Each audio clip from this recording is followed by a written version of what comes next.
Nessa aula, veremos o conceito e como utilizar o novo sistema de Enhanced Input introduzido a partir da versão 5.1 da Unreal Engine. Essa é uma das mudanças mais importantes em relação ao sistema antigo de inputs, porque agora temos muito mais liberdade, controle e flexibilidade para lidar com comandos de diferentes plataformas, como teclado, controle e mobile, tudo no mesmo sistema.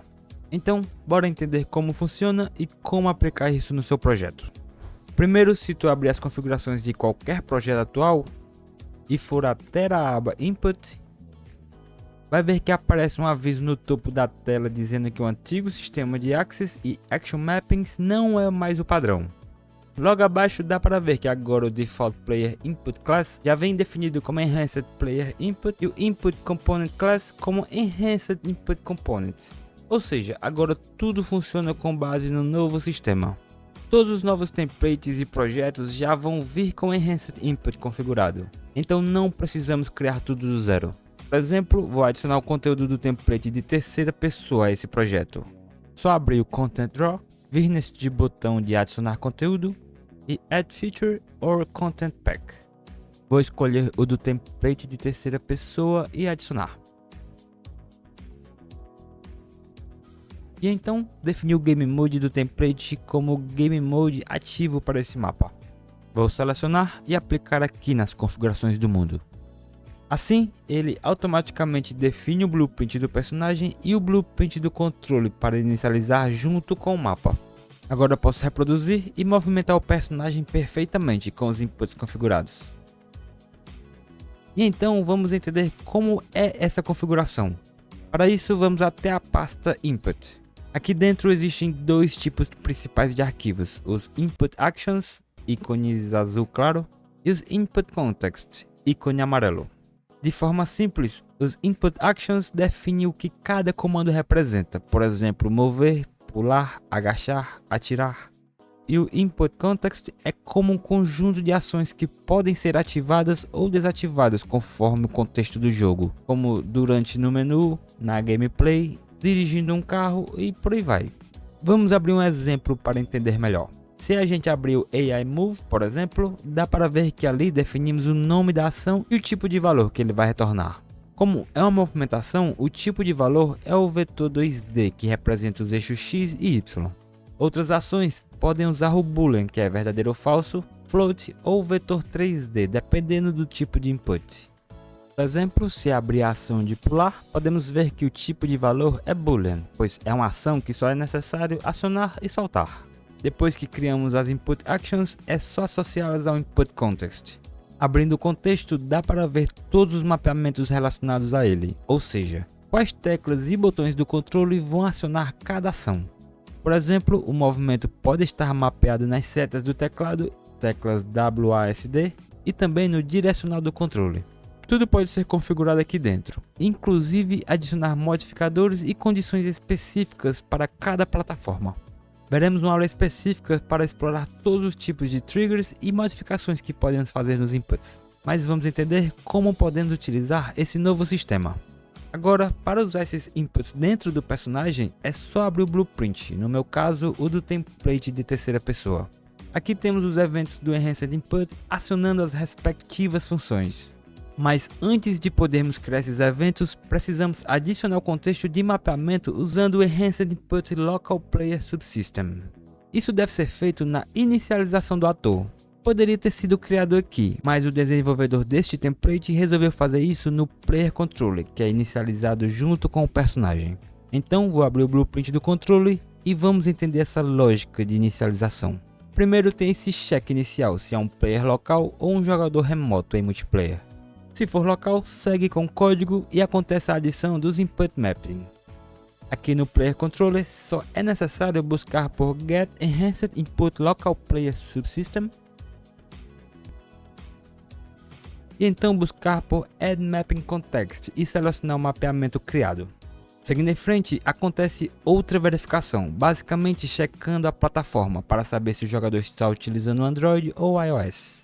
Se sim, irá adicionar aquele widget do controle mobile. Se não, ou seja, se estiver utilizando o mouse e teclado mesmo, acontece outro mapeamento de inputs. esse mapeamento está gerenciando apenas a ação de mover com o mouse. Aqui no comentário diz que essa solução foi adotada porque o controle do touch iria interferir com o mapeamento do controle do mouse, por isso é melhor ou um ou outro. Então, como estou reproduzindo em um computador mesmo, vou acabar com esses dois mapping context adicionados. E não tem limite de adição desses input context, é uma questão de organização do projeto, pode fazer como precisar. Com esses inputs adicionados, podemos buscar pelos eventos para se trabalhar. Basta pesquisar pelos nomes das ações. Se formos até o blueprint do personagem, podemos ver os eventos implementados. Por exemplo, AI Move, AI Jump e o AI Look. Cada ação tem várias opções de evento: Started, Triggered, Ongoing, Cancelled e o Completed. Esses estados representam momentos diferentes da execução do input. Por exemplo, Started é quando o botão é pressionado. Triggered é quando o botão está sendo mantido pressionado, ou seja, é o estado ativo da ação, quando ela continua sendo executada a cada frame. Já o Ongoing representa o estado contínuo da leitura da ação, indicando que ela segue em andamento, mesmo que não esteja gerando novos eventos a cada frame.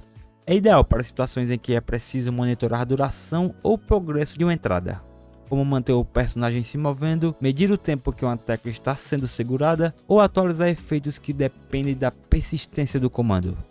Cancelled acontece quando o input é interrompido por algum motivo. E Completed representa o momento em que a ação é finalizada, geralmente quando a tecla é solta. Então, no caso do movimento, a gente usa o Triggered, porque o personagem precisa reagir continuamente enquanto a tecla estiver pressionada. Já no caso do pulo, o ideal é usar o Started para iniciar o salto e o Completed para quando ele soltar a tecla, como o antigo OnPressed e o OnReleased. Vamos para um exemplo prático, criando uma nova entrada para fazer o personagem correr. Na pasta Input, clica com o botão direito, vai em Input, Input Action e nomeia como AI Run. Abre ele e definir o tipo de valor como Boolean, já que é um comando simples de apertar ou soltar. Depois, abrir o Input Context e adicionar uma nova linha como ação Run. Aí escolhe a tecla que vai acionar, por exemplo, Left Shift. E salvar. Agora no blueprint do personagem, podemos criar o evento da ação buscando por AI Run. Para alterar a velocidade do personagem e simular uma corrida, vou pegar o componente Character Movement e buscar pela função Set Max Walk Speed. Vou conectar no evento Started e definir um valor de velocidade bem alto para visualizarmos. E no evento Completed vou definir novamente para o valor padrão, que é 600. Assim, quando a tecla for pressionada, o personagem vai andar mais rápido. E quando soltar, ele voltará para a velocidade normal. Só compilar e testar.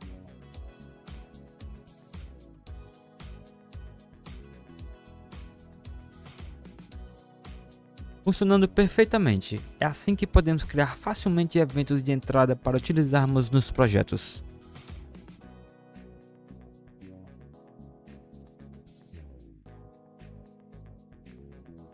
O melhor é que esse sistema também te permite pegar o tempo exato que a tecla foi segurada, pois debaixo dos eventos também temos 4 pinos importantes e eles são extremamente úteis para controlar o comportamento das ações com mais precisão. Primeiro é o Action Value, que representa o valor atual do input. Ele muda de acordo com o tipo de dado configurado na Input Action. Por exemplo, se o tipo for Boolean, ele retorna verdadeiro ou falso. Se for Float, retorna um número entre 0 e 1. Se for vetor 2D, retorna os valores x e y, como no movimento. Esse pino é o que a gente usa para saber qual foi a intensidade ou a direção do comando em tempo real. Logo abaixo vem o Elapsed Seconds.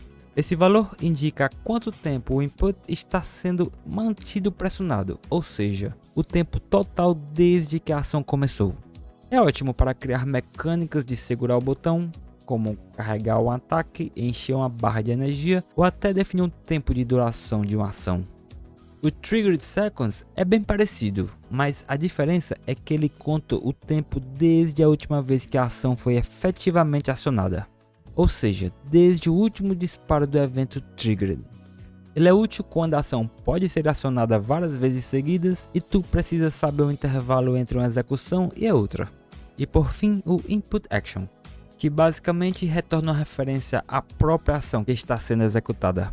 Esse pin é útil para quando tu quiseres comparar, armazenar ou identificar qual ação disparou o evento. Por exemplo, se o mesmo script estiver lidando com várias ações diferentes e você quiser diferenciar entre elas. Veremos tudo isso com mais profundidade nas próximas aulas quando estivermos criando mecânicas do zero para jogos e aplicações.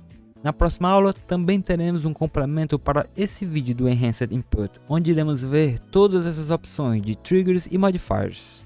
Com os triggers conseguimos definir exatamente quando a ação deve acontecer, por exemplo, só depois de segurar um botão por um tempo, ao soltar a tecla, ao dar 2 cliques rápidos, ou quando 2 teclas forem pressionadas juntas. Já com os modifiers conseguimos alterar como esse valor é interpretado, como inverter um eixo de uma câmera, aplicar uma escala de sensibilidade, limitar uma zona morta de um joystick ou até normalizar a força de um input analógico. Essas duas ferramentas combinadas são o coração do novo sistema de Enhanced Input. Elas permitem que a gente construa mecânicas completas de forma visual, direta e organizada, sem precisar de nodes adicionais ou estruturas paralelas dentro dos blueprints.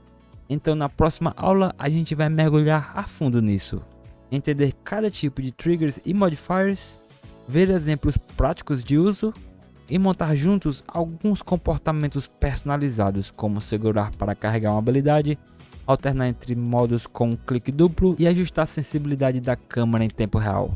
Assim tu vai dominar por completo esse sistema de Enhanced Input e já vai poder aplicá-lo de forma profissional nos seus projetos. Acompanhe. Mas espero que tenha dado para entender os conceitos aplicados nessa aula. Faça experimentos, esse é um sistema poderoso, super flexível e que deixa seu projeto muito mais organizado, principalmente se tu pretende dar suporte a múltiplas plataformas. Então qualquer dúvida, fique à vontade na seção dos comentários. Muito obrigado pelo apoio e até a próxima aula. Valeu!